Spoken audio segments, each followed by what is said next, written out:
जय श्री कृष्ण। राधे राधे। नमस्कार दर्शक मित्रों, स्वागत है तमारू सोनल डिवाइन भक्ति चैनल पर। આજનો વિષય છે ભક્તિનો મહિમા અને દ્વારકાધીશ રણછોડરાયના સાચા પ્રેમની અનુભૂતિ। મિત્રો, જેમ ભર ઉનાળામાં કોઈ ઘટાદાર આંબલીના વૃક્ષ નીચે બેસીએ અને જે શાંતિ જીવને મળે છે, બસ એવી જ પરમ શાંતિ રણછોડરાયના ચરણોમાં મળે છે। આજે હું તમારી સમક્ષ એક એવું જ સુંદર અને મધુર ભજન લઈને આવી છું, જે આપણા હૃદયને ભક્તિના રંગે રંગી દેશે।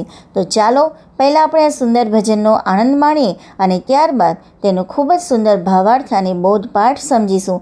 તો સરસ મજાનું ભજન છે મિત્રો, છેક સુધી વિડીયોમાં બન્યા રહેજો અને સરસ રીતે ભજનનો આનંદ લેજો। અને જો તમે આ ચેનલ ઉપર નવા હો તો ચેનલને સબસ્ક્રાઈબ કરી લેવી અને બેલ આઇકન ક્લિક કરવું, જેથી તમને આવનારા નવા વિડીયોની નોટિફિકેશન મળતી રહે। ચાલો સરસ મજાનું ભજનની આપણે રજૂઆત કરીએ। હે જેવી આંબલિયાની છાયા, એવી રણછોડરાયની માયા, માયા રાખવી પડશે, ભજન માયા આવવું પડશે, માયા રાખવી પડશે, ભજન માયા આવવું પડશે।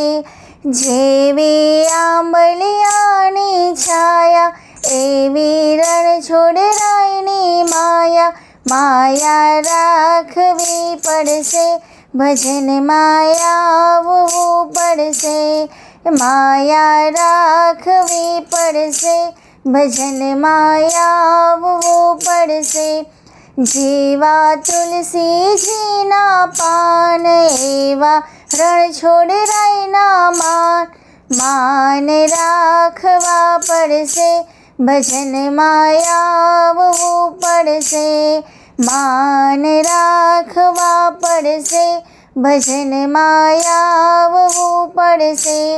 જેવી આંબલિયાની છાયા, એવી રણછોડરાયની માયા, એવા જગન્નાથની માયા, માયા રાખવી પડશે, ભજનમાં આવવું પડશે, માયા રાખવી પડશે, ભજનમાં આવવું પડશે। જેવા ગુલાબ કેરા ગોડા, એવા રણછોડરાય છે મોટા, મોટાઈ સાચવવી પડશે, ભજનમાં આવવું પડશે, હે મોટાઈ સાચવવી પડશે, ભજનમાં આવવું પડશે। જેવી આંબલિયાની છાયા, એવી રણછોડરાયની માયા, માયા રાખવી પડશે, ભજન માયા આવવું પડશે, હે માયા રાખવી પડશે, ભજન માયા આવવું પડશે। જેવી મોગરાની માળા, એવા રણછોડરાય રૂપાળા, જેવી મોગરાની માળા, એવા રણછોડરાય રૂપાળા, દર્શન કરવા પડશે, ભજન માયા આવવું પડશે, એ દર્શન કરવા પડશે, ભજન માયા આવવું પડશે। જેવી આંબલિયાની છાયા, એવી રણછોડરાયની માયા, માયા રાખવી પડશે, ભજનમાં આવવું પડશે, એ માયા રાખવી પડશે, ભજનમાં આવવું પડશે। જેવા રણછોડરાયના હાથ, એવા ગોમતીજીના ઘાટ, ઘાટે નાવવું પડશે, ભજન માયા આવવું પડશે, ઘાટે નાવવું પડશે, ભજન માયા આવવું પડશે। જેવી શિયાળાની ઠંડી, એવી રણછોડરાયની ઠંડી, જેવી શિયાળાની ઠંડી, એવી રણછોડરાયની ઠંડી, કંઠી પહેરવી પડશે, ભજન માયા આવવું પડશે, કંઠી પહેરવી રાખવી પડશે, ભજનમાં આવવું પડશે. એ જેવી આંબલિયાની છાયા, એવી રણછોડરાયની માયા. માયા રાખવી પડશે, ભજનમાં આવવું પડશે. હે માયા રાખવી પડશે, ભજનમાં આવવું પડશે. માયા રાખવી પડશે, ભજનમાં આવવું પડશે. બોલ શ્રી કૃષ્ણ કનૈયા લાલ કી જય, રણછોડરાય કી જય, દ્વારિકાધીશ કી જય. તો દર્શક મિત્રો, લોક સાહિત્ય અને ભક્તિ સંગીતના આ ભજનમાં જીવનનો ખૂબ જ ઊંડો અને માનનીય બોધપાઠ છુપાયેલો છે. ચાલો એને વિગતવાર સમજીએ. પહેલાં તો સમજાવે છે પ્રકૃતિ અને પરમાત્માનો સંબંધ. આંબલિયાની છાયા, જેમ આંબલીનું વૃક્ષ ઘટાદાર હોય છે અને તે દરેક વડે માર્ગોને કોઈ પણ ભેદભાવ વિના શીતળ છાંયડો આપે છે, તેમ ભગવાન રણછોડરાયની માયા અને કૃપા પણ અસીમ છે.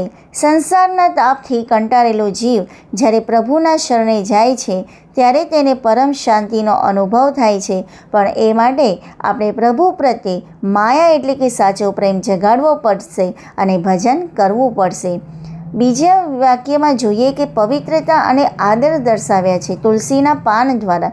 તુલસીનું પાન જેમ અત્યંત પવિત્ર છે અને ઠાકોરજીને ભોગ ધરતી વખતે અનિવાર્ય છે, તેમજ રણછોડરાયનું સ્થાન આપણા જીવનમાં સર્વોપરી હોવું જોઈએ. જો આપણે પ્રભુનું માન જાળવવું હોય તો આપણા વિચારો અને કર્મોને પણ તુલસી જેવા જ પવિત્ર રાખવા પડશે. બીજી વાત કરી છે ભગવાનની દિવ્યતા અને સુંદરતા. ભજનમાં પ્રભુની તુલના ગુલાબના ગોટા અને મોગરા સાથે કરવામાં આવી છે. ગુલાબ જેમ પોતાની સુગંધથી વાતાવરણ મગમગાવી દે છે, તેમ રણછોડરાયની મોટાઈ અને દયા અપરંપાર છે. પ્રભુ એટલા રૂપાળા અને દયાળુ છે કે તેના એકવાર દર્શન કરવાથી ભવના ફેરા ટળી જાય છે. ચોથા પંક્તિમાં સમજાવી છે સમર્પણ અને શુદ્ધિનો ભાવ બતાવે છે કે ગોમતીજીના ઘાટ ઉપર સ્નાન કરવું એ માત્ર શરીરની શુદ્ધિ નથી, પરંતુ મન અને આત્માના મેલને ધોવાનો સંકેત છે. ઠાકોરજીની કંઠી હૃદય પર ધારણ કરવાનો અર્થ એ છે કે આપણે આપણું સર્વસ્વ પ્રભુને સમર્પિત કરી દીધું છે.